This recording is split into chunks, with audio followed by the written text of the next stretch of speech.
अस्सलाम वालेकुम नाज़रीन, उम्मीद करता हूँ कि आप सब लोग खैरियत से होंगे। नाज़रीन, आज का वीडियो जो है वो ऐसे अफ़राद के लिए है जो बेचारे इलाज करवा करवा के थक चुके हैं, लेकिन औलाद नहीं है उनकी। सबसे पहले तो आप लोग ये जान लें कि ये ना आपके बस की बात है, ना मेरे बस की बात है, ना किसी और के बस की बात है। ये इख्तियार अता का या महरूम रखने का सिर्फ़ और सिर्फ़ अल्लाह पाक की ज़ात के पास है, और कोई बंदा इसमें कोई अमल दखल उसके कामों में नहीं दे सकता। ये आप लोग, ये हम लोग मुसलमान हैं, हमारा ये ईमान है। तो बाकी रही बात इलाज की, तो वो जिसके ज़रिए चाहे किसी को शिफा दे दे, जिसके ज़रिए चाहे जिसको मर्ज़ी किसी काम का वसीला बना के फिर वो किसी भी अपनी नेमत से नवाज सकता है, वो इस चीज़ पर कादर है। तो यही समझ लें कि आज का नुस्खा, या हमारे जैसे जितने भी लोग हैं वो आप लोगों से जो चीज़ें शेयर करते हैं, जो नुस्खे शेयर करते हैं, वो हमारी अपनी मर्ज़ी नहीं होती। ये अल्लाह पाक का निज़ाम है कि वो उसने हमारी ड्यूटी लगा रखी है, या वो हमारे ज़रिए से आप लोगों तक कोई पैगाम पहुंचाना चाहता है, तो वो इस तरह से उसके खेल, उसकी काम वही जानता है। हम उसकी जो है वो वहाँ तक नहीं पहुंच सकते, ना हमारी इतनी रसाई है। तो आज की जो वीडियो है वो ऐसे लोग अफराद के लिए है जो बेचारे बे औलाद हैं। तो आज के वीडियो के साथ आज के नुस्खे के साथ मैं आप लोगों को एक वजीफ़ा भी बताऊंगा इंशाल्लाह।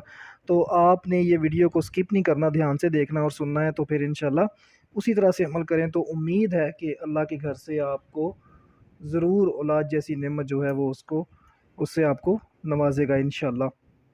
तो इससे पहले कि आप लोग जो मेरे चैनल पर नए हैं, आप लोगों से गुज़ारिश है कि मेरे चैनल को ज़रूर लाइक और सब्सक्राइब कीजिए, ताकि इस तरह के जो मुफीद वीडियोज़ हम लोग बनाते हैं उसके जो नोटिफिकेशन होते हैं वो आप तक बर वक्त पहुँचते रहें। तो बढ़ते हैं जी नुस्खे की तरफ। तो जल्दी से चीज़ें नोट कर लें जी। सबसे पहले इसमें जो चीज़ इस्तेमाल होगी वो होगी तुखम उटंगन। तुखम उटंगन। और उसके बाद आप लिख लें सालब मिस्री, मूसली सफ़ेद, तुखम कोंच। ये बीज होते हैं, इसके अंदर से आप छिलका इसका उतार के तो गोदा हासिल कर लें, उसकी गरी निकाल लें। ताल मखाना, बादाम, पिस्ता, मेथी दाना, जिनसिंग और गोखरू, इसको पकड़ा भी कहते हैं। ये आपने सारी चीज़ें जितनी भी मैंने लिखवाई हैं, ये सारी चीज़ें आपने 50-50 ग्राम लेनी है। इनको अच्छी तरह से साफ़ करके पीस लें। और बादाम मीठे लेने हैं कड़वे नहीं लेने, अच्छे वाले बादाम लेने हैं। और वो अमेरिकन गिरियाँ नहीं लेनी, वो ब्रायलर टाइप होती हैं, वो नहीं लेने। देसी अच्छे बादाम लें मीठे, और उसमें से तोड़ के खुद निकाल लें उनको। और इसके साथ ये सारी आपने चीज़ें पीस लेनी है। उसके बाद फिर इसमें आपने शामिल करना है 10 ग्राम कुश्ता मरवारीद, और 10 ग्राम आपने कुश्ता इसमें इस्तेमाल करना है कुश्ता अबरक स्याह। तो ये चीज़ें हो गई। उसके साथ जो जिन लोगों के पास इस्तात है वो ख़रीद सकते हैं, और कहीं से ओरिजिनल मिल जाए तो, क्योंकि ये पाकिस्तान है, आपको पता है, यहाँ पे चीज़ें असली मिलना ज़रा एक मुर्ज़ाती सी बात होती है। तो अगर कहीं से कोई तल्लुक़ वास्ते के लिहाज से भी आपको असली ज़ाफ़रान मिल जाए, और जो लोग इस्तात रखते हैं ख़रीद सकते हैं, तो इसमें 10 ग्राम वो डाल लें, ज़ाफ़रान ईरानी। और जो लोग नहीं ख़रीद सकते, जिनके पास नहीं है, वो वैसे ही बना लें, कोई बात नहीं, ठीक है। तो ये सारी चीज़ें आपने मिक्स करके, तो तकरीबन 1 किलो शहद ले लें, कोई भी मिल जाए लेकिन हो खालिस, ये बाज़ारी ना हो। छोटी मक्खी का हो, बड़ी मक्खी का हो, जो भी हो, लेकिन हो ओरिजिनल। तो उस शहद में ये सारी चीज़ें मिला के इसको एक माजून सी बना लें आप। तो सुबह शाम नीम गर्म दूध के साथ 1.5-2 चम्मच खा लें, बस काफ़ी है। तो ये आप 1 माह कर लें, 1 डेढ़ माह कर लें इंशाल्लाह, ये जितनी बनेगी इतनी खा लें। तो उसके बाद आप रिपोर्ट करवाएं, तो इंशाल्लाह आपके जो स्पर्म हैं वो इंशाल्लाह वो जिस हद तक उनको होने चाहिए वो वहाँ तक पहुँच गए होते हैं।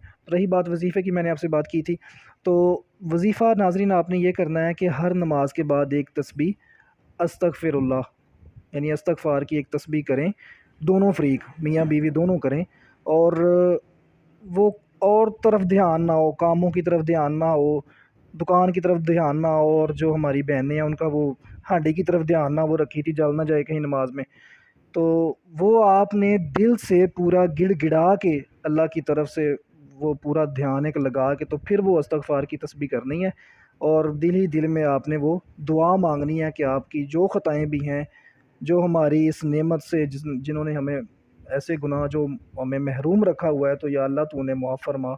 اور یہ نسخہ اتنا، یہ وظیفہ لاجواب اور کامیاب ہے کہ بہت سارے، اور یہ قرآنی وظیفہ ہے، سنایا سنایا نہیں ہے، یہ قرآنی وظیفہ ہے۔ تو آپ اس کو ضرور کریں، میڈیسن بھی کھائیں اور ساتھ یہ وظیفہ بھی کریں، تو انشاءاللہ اللہ کے گھر سے آپ کو ضرور وہ نوازے گا۔ دیر ہے اس کے گھر میں، کہتے ہیں اندھیر نہیں۔ تو انشاءاللہ اللہ پاک سب بے اولادوں کو اولاد عطا فرمائے۔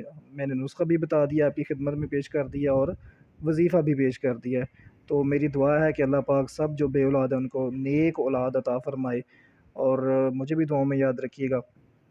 آپ سے ملاقات ہوگی پھر کسی نئی ویڈیو میں، نئے کسی موضوع کے ساتھ، تب تک اپنا بہت سارا خیال رکھیے گا۔ اللہ حافظ۔